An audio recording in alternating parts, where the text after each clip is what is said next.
This little video series is called Dying Dor's Way, Radically Real Spiels on the End of Life. It's January 1st, 2020, and I'm sitting here with my friend, Michael Libertazzo. I am attempting to be especially radically real today, and I want you to know that this is the first time I've been willing to be in front of the camera without painting on any eyebrows, because as I'm losing weight and I'm losing ground. I'm down to 101 pounds. Michael, I can't believe I'm down to 101 pounds.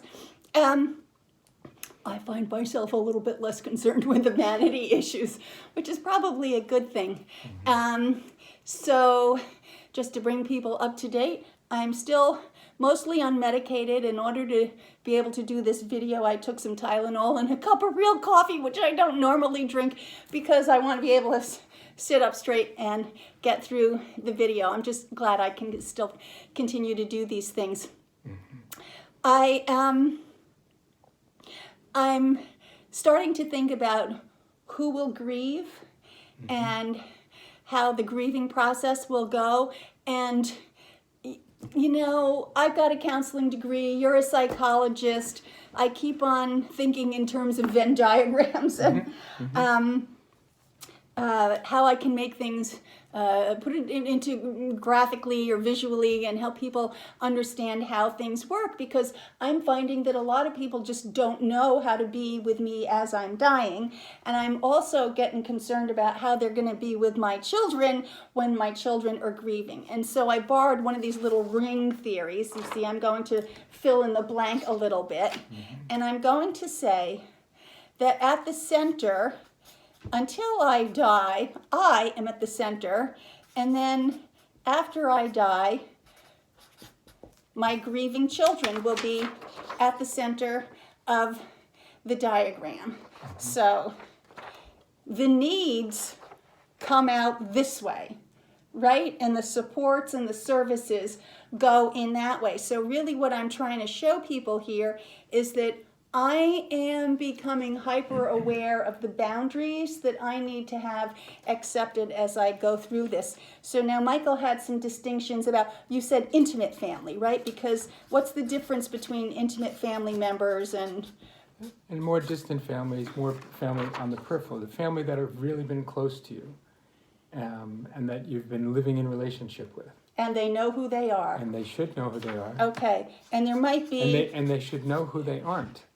Yeah, this is why we're talking about boundaries, and they should know who they aren't. Yeah. So I'm going to say that in my circle, there are a couple of really close friends who will fall into that category as well. Okay, and then you go a little bit further out, and we hit other family members.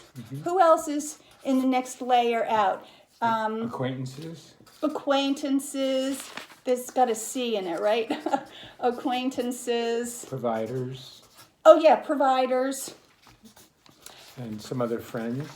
Providers, friends. Okay, so the further out you get, I see it as layers of intimacy.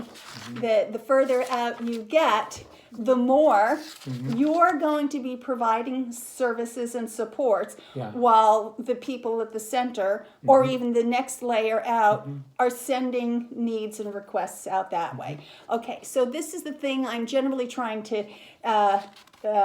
get set up. Before we continue, I'd like Michael to describe why we have sort of fast-forwarded into a more intimate relationship. Can you tell us about your 9/11 experience and what's happened since then? Oh, well, I am a fellow recipient of cancer. I've had 12 surgeries, a couple of mishaps. I'm in the middle of one right now. I'm hoping to get back to the hospital tomorrow. There's been some further tragic reaction happening in my body. And so been living some of this for the last 6-7 years. I'm not actively dying right now, but it has come back 12 times, and there is no cure. So I'm learning how to live with it, and I'm learning how to help the people around me live with it. and who remains in my life and who I really need to distance.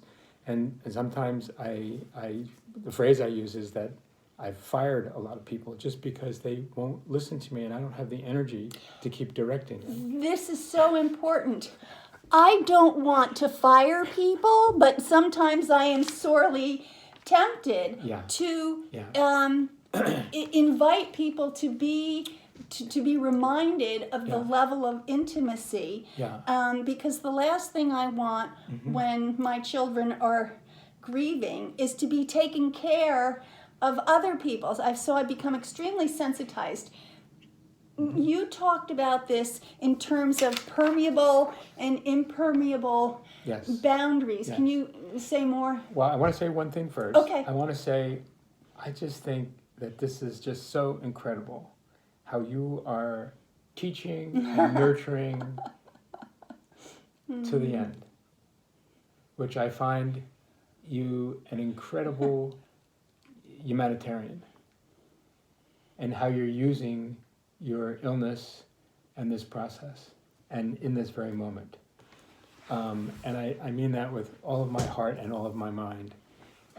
So what I want to say about this is that we're all contaminants. In social neurology, they talk about contaminants, that we all affect one another's minds, one another's brains. And we know this in neuroscience now. We used to call it vibes, but now we have fMRI, we can watch it happening. And so one needs to be careful about, you know how like you act differently in different situations with different people. And so death and dying and illness really stirs us up, stirs us all up. We're all uncomfortable about it. And this is an opportunity to get more comfortable and practice, because we'll have more and more opportunities. And so we want to be careful how we contaminate one another. And so what's so important is listening to what's being stirred in you, so that doesn't distract you from, again, feeling and using your perceptive energies to listen to the person in the center, the dying, so that, again, it doesn't become about you. And so, again, you need to listen to the interplay between the two, because we're contaminating one another. But so the frontal lobes, the rational mind, is to try to process this, listen to your experience, and then get back to your intention is to be supportive. And so sometimes to be supportive, so certainly the people in the close circle, this boundary is more permeable. It can be more emotional. But sometimes the way to be in the outer layers is to be present, is to feel, is to listen to your experience, is to be witness, and to be silent, to not be intrusive, but giving the gift of presence. I hear you, I am holding you, I am a container holding you with this. Okay, so Michael, we have this favorite quote that we have shared. In hard times, people do more of what they're already good at, regardless of the need. People remain intensely in character. Yes. I bet you weren't surprised when you identified people that would need to be fired from a level of intimacy.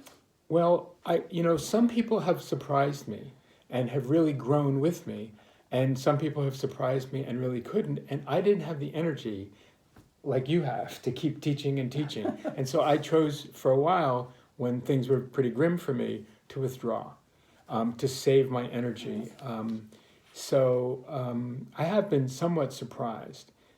So Freud taught us that regression is the frontline defense. I think this is one of the things he did get right. Oh. And so regression, back to our personality, but the present moment is also an opportunity to grow and learn and transform if you're paying attention to what's going on inside, paying attention to what is stirring you in relation to the person in the center, having some auxiliary functioning. Now, what is my intention? What really is the gift? And is it being received?